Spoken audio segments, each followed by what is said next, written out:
dan saya sempat bandel juga, suka main malam juga, nongkrong sama cowok-cowok. Tapi di situ saya nggak ada perasaan ya takut atau apa-apa, jadi saya happy aja gitu.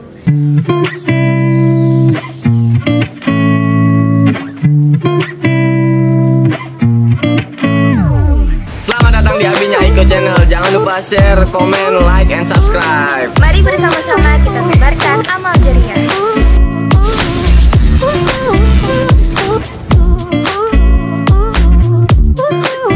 Bismillahirrahmanirrahim. Assalamualaikum warahmatullahi wabarakatuh. Waalaikumsalam warahmatullahi wabarakatuh. Alhamdulillahirabbil alamin. Wassalatu wassalamu ala asyrafil anbiya'i wal mursalin sayyidina wa maulana Muhammadin sallallahu alaihi wasallam wa ala alihi wa sahbihi ajmain. Amma ba'du.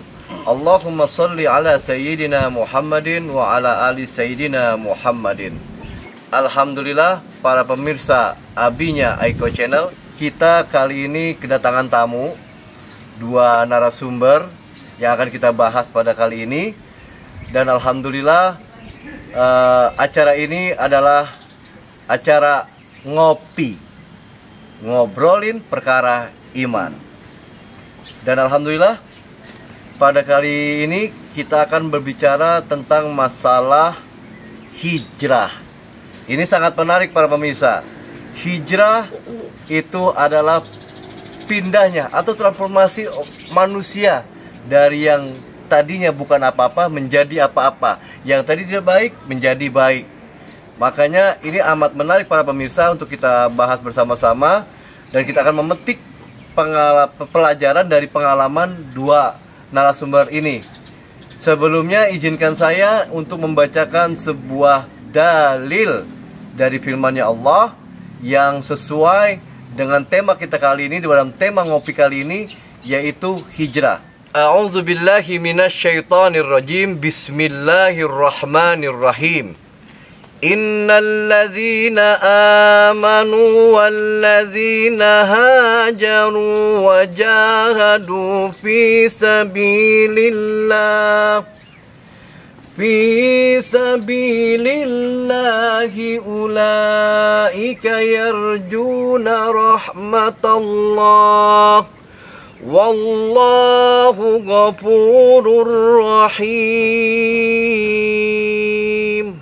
Dari surat Al-Baqarah ayat 218 yang artinya, sesungguhnya orang-orang yang beriman, orang-orang yang berhijrah dan berjihad di jalan Allah, mereka itu hanya mengharapkan rahmat-Nya Allah. Dan Allah Maha Pengampun lagi Maha Penyayang. Jadi dalam surat Al-Baqarah ayat 218 ini, Allah menerangkan orang-orang yang mendapatkan rahmat Allah dan mengharapkan rahmat Allah itu adalah orang-orang yang pertama, orang-orang yang beriman, orang-orang yang berhijrah dan berjihad di jalan Allah. Dan ingat, jangan takut untuk hijrah dari tidak baik menjadi baik, karena Allah Maha Pengampun lagi Maha Penyayang. Baik Pak pemirsa, kita ambil contoh sedikit. Ada orang yang bertato-tato sampai ke mata tuh, namun sekarang dia berhijrah. Itu lebih baik karena dia hanya mengharapkan rahmat-Nya Allah. Bagaimana dengan tatonya? Insya Allah, Allah lebih mengetahui daripada kita. Mengetahui apa? Mengetahui isi hati. Baiklah para pemirsa Abinya Aiko Channel, pada kesempatan kali ini kita mengundang nih dua narasumber yang akan kita dengarkan bersama-sama pengalaman-pengalaman yang berharga dalam hidup mereka. Yang dulunya mereka bagaimana menjadi baik, kita akan petik dari ceritanya mereka masing-masing.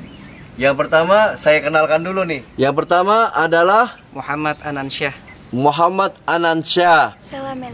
Sela Melinda.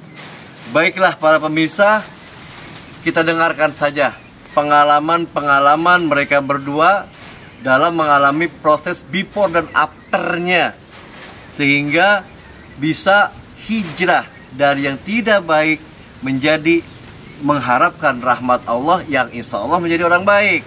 Coba ceritakan pada pemirsa Abinya Iko Channel bagaimana perjalanan hijrahnya, dan semoga nanti para pemirsa Abi Iko Channel bisa memetik pelajaran yang baik dan berharga dari pengalaman Muhammad Anansyah ini.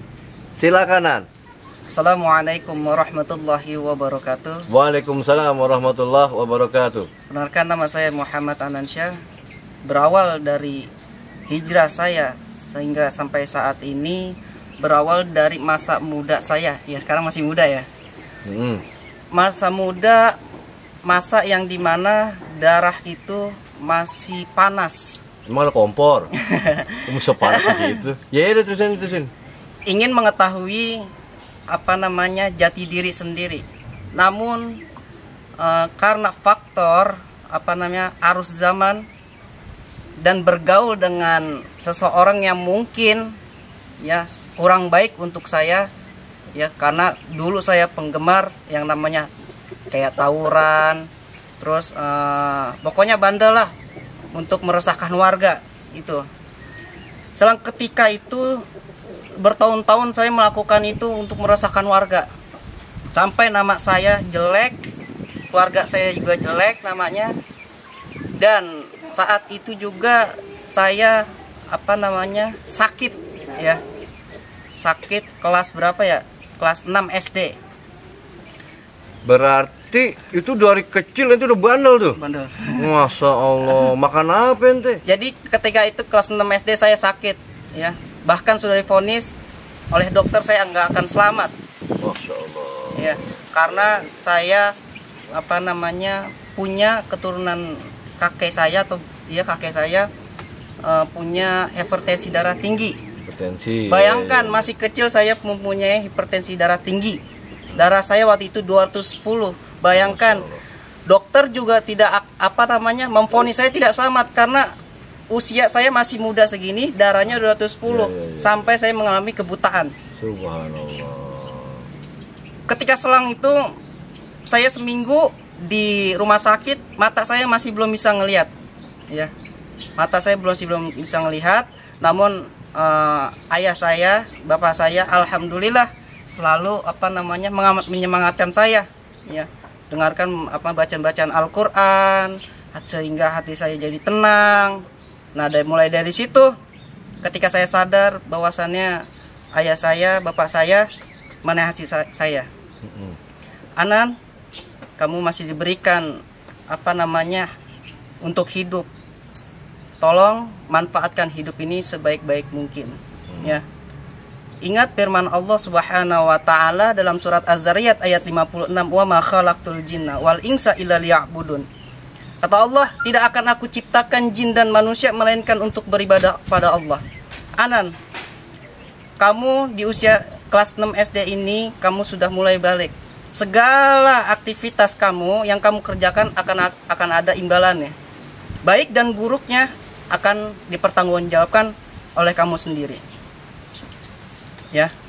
Kita lihat surat Yasin, kata bapak saya gitu. Ayat 65, al-yauma nakhtimu ala afwahihim wa tukallimuna aydihim wa tashhadu arjuluhum bima kanu yaksibun.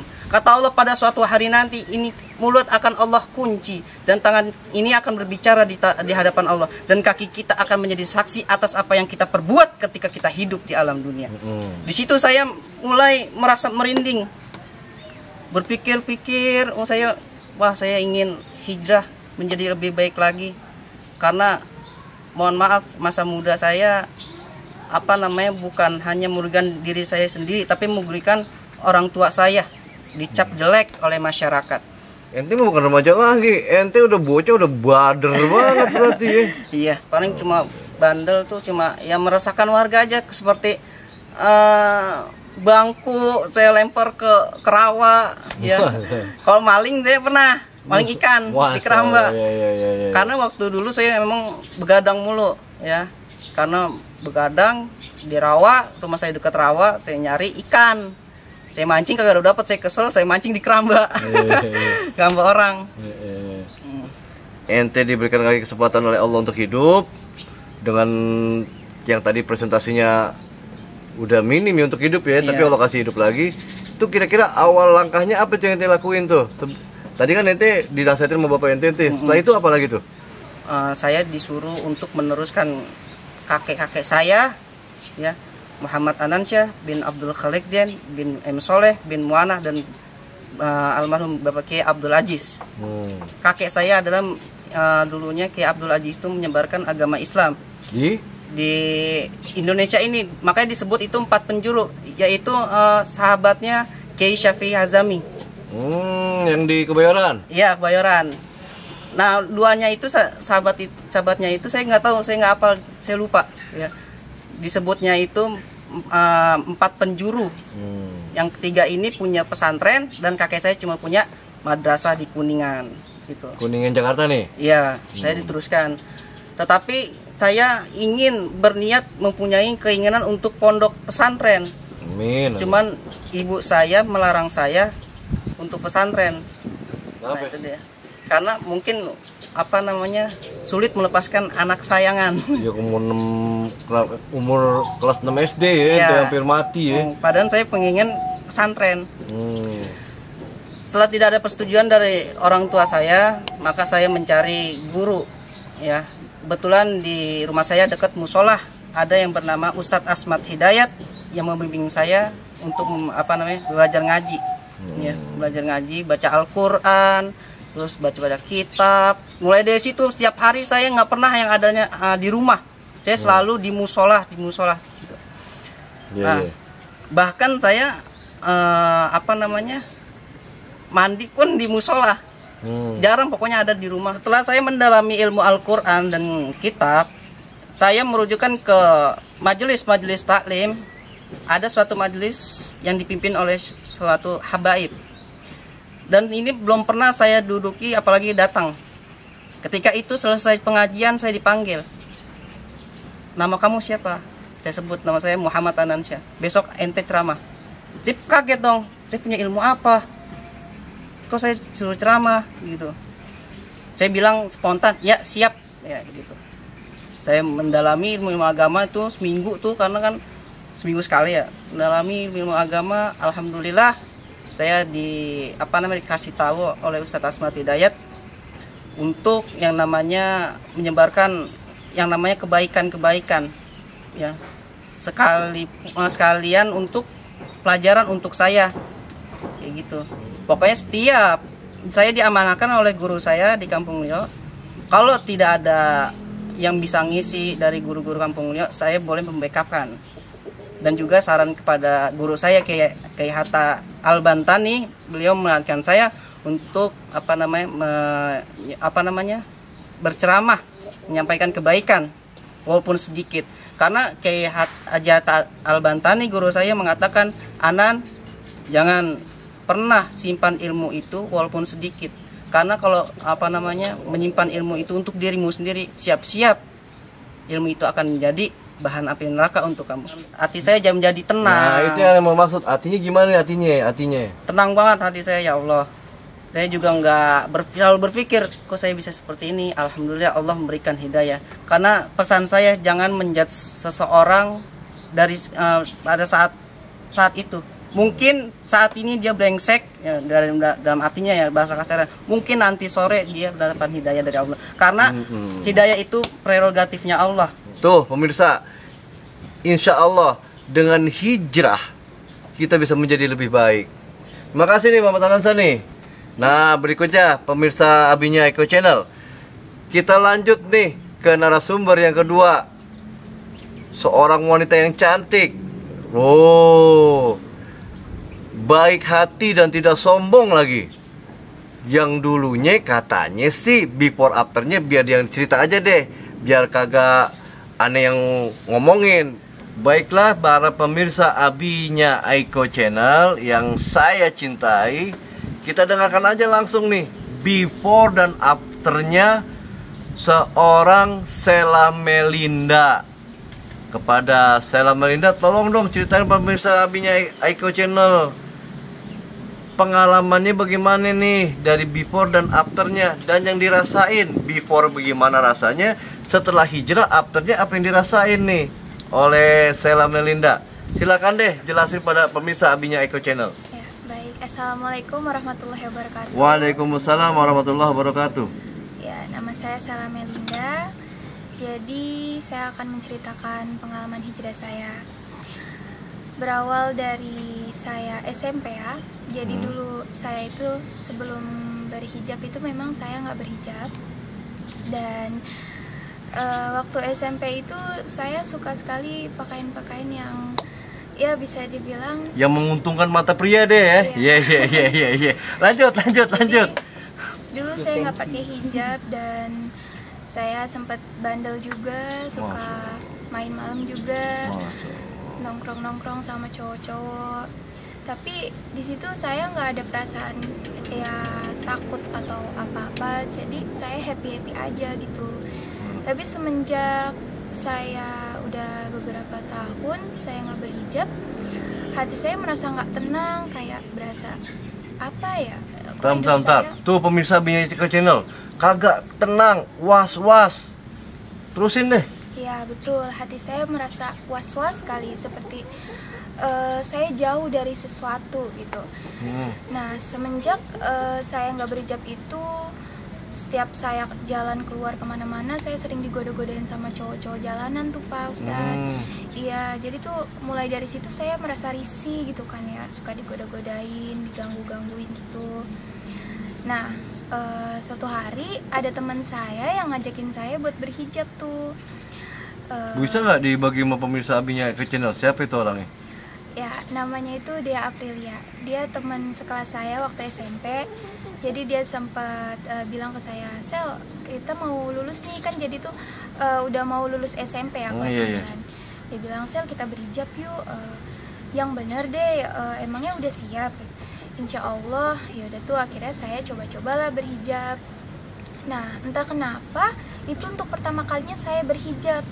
Saya merasa setelah saya memakai hijab tuh hati saya merasa lebih tenang dan nyaman dengan pakaian ini. Saya merasa lebih terjaga gitu Pak Ustadz. Lebih banyak cowok-cowok yang menyesal dah gitu ya. Jadi semenjak itu, Iya, lanjut. jadi semenjak saya berhijab itu, saya coba jalani hari-hari saya, belajar pakai hijab, pakai ya pokoknya pakaian yang lebih sopan ya, lebih tertutup.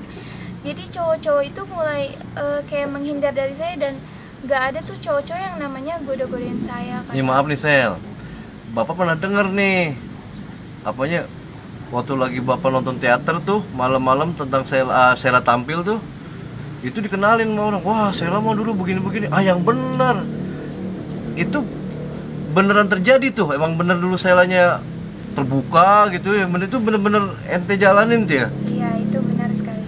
Oh gitu. Jadi mungkin di situ ada beberapa orang yang mengenali saya waktu zaman saya masih bandel ya. Saya dulu seperti itu Pak. Tapi alhamdulillah semenjak saya memutuskan untuk benar-benar berhijab dan istiqomah gitu, nggak mau buka-buka hijab lagi, alhamdulillah hati saya merasa lebih tenang dan nyaman gitu. Hidup saya jadi lebih saya merasa lebih dekat sama Tuhan saya gitu, Allah Subhanahu Wa Taala. Iya. Jadi begini Sel, sedikit ada terangin nih. Jadi teringat nih para pemirsa Abinya Eko Channel, dari omongan seorang ulama besar kita nih, Ustadz Abdul Somad, ketika beliau lagi ceramah di depan para pelawak. Jadi ada yang nanya tuh, Ustadz, gimana Ustadz kalau artis yang dulunya suka vulgar, sering menunjukkan auratnya, tiba-tiba berhijab? Maka jawaban bijaksananya Ustadz Abdul Somad begini, dibilang, selama dia istiqomah dengan hijrahnya dan meminta para pemirsa dan juga produsernya untuk menghentikan film-film vulgarnya semampu dirinya, Sel, itu Allah akan ampuni. Jadi Sheila, biarpun dulu dikenal orang begitu, sekarang udah istiqomah dengan hijrahnya, insya Allah itu Sel, semampu Sheila untuk beristiqomah, masa lalu Sheila akan dihilangin deh sama Allah, akan diampuni semuanya. Innallaha ghafurur rahim, dalam ayat tadi itu dikatakan. Jadi yang dirasain Sheila sekarang tuh yang lebih spesifik deh. Apa sih? Yang lebih terasa dalam hati itu sekarang apa itu? Nggak takut tapi dijodoh? Ya enggak sih Pak, cuman gimana ya, perasaan dulu sama sekarang itu jauh drastis gitu Pak. Apa itu Ya. coba ceritain deh. Dulu tuh kayak merasa hidup saya tuh kayak nggak nyaman banget, nggak tenang gitu, kayak diuber-uber apa gitu. Tapi semenjak saya berhijab, hidup saya jadi kayak lebih lega gitu, nggak ada beban, lebih tenang. Iya. Oh ya, saya mau Apa bahas tuh? ini. Sebelum saya berhijab itu kan, saya sempat suka lihat-lihat video di YouTube tuh, ceramah-ceramah juga, iseng aja kan ya, kepo. Nah, ketemu tuh satu video membahas tentang wanita yang suka mengumbar auratnya Pak. Nah, dari situ saya mulai hati saya tuh tersentuh gitu. Oh, ternyata wanita itu wajib menutup aurat ya dari seluruh tubuhnya kecuali wajah dan telapak tangan kan ya Pak. Nah, dari situ saya mulai kayak takut, ya Allah, selama ini berarti saya telah mengumbar aurat saya. Umur berapa tuh? Itu saya masih SMP kelas 8. Subhanallah. Iya. Lanjut. Terus mulai dari situlah saya belajar ya menggunakan hijab, walaupun sempat lepas pakai gitu. Ya, wajar Pak. dah, proses Ya, deh ya. Proses. Terus? Ya, jadi semenjak saya melihat video itu, jadi itu dalam video itu menerangkan kalau satu helai rambut wanita yang terlihat oleh laki-laki yang bukan mahramnya itu sama dengan siksaannya 7.000 tahun di dunia. Subhanallah. Nah, sejak itu saya merasa takut sekali dan gelisah karena yang diri saya sendiri tahu kan saya gimana gitu kan ya. Dan juga saya sangat khawatir kalau foto-foto saya yang belum berhijab itu di sosial media bisa dimanfaatkan oleh laki-laki yang nggak bertanggung jawab Pak. Jadi saya mulai benar-benar hapus semua akun media sosial saya yang belum berhijab itu, dan alhamdulillah sekarang saya udah lumayan tenang karena akun-akun saya yang itu udah nggak ada. Jadi sedikit nih saya tambahin nih Sel. Mudah-mudahan saya doain tetap istiqomah untuk berhijrah. Karena ada sebuah hadis juga mengatakan barang siapa anak perempuan yang sudah balighah, yang sudah balik keluar rumah tanpa hijab, itu sama juga menarik bapaknya sejauh dia berjalan semakin dekat dengan lubang api neraka. Ketenangan hati yang nggak bisa dibeli di apotik, nggak bisa dibeli di pasar-pasar, hanya bisa dibeli dengan jalannya Allah. Salah satunya adalah berhijrah ini para pemirsa, yang bisa menimbulkan ketenangan. Yang tadinya was-was, sering digodain cowok-cowok, setelah berhijrah, subhanallah, Sheila Melinda merasa lebih tenang, merasa lebih aman, karena cowok-cowok yang tadinya jelalatan, alhamdulillah sudah menutup pandangannya dari Sheila. Dan semoga nih Bapak doain juga nih buat Sheila Melinda dan juga Muhammad Anansa tentunya, semoga mendapatkan jodoh yang baik nantinya, amin.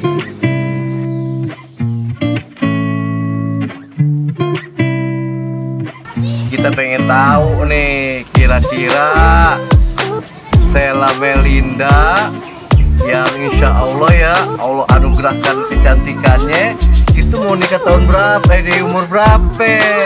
Jawab deh Sel, kira-kira di umur berapakah Sheila Melinda ingin menikah?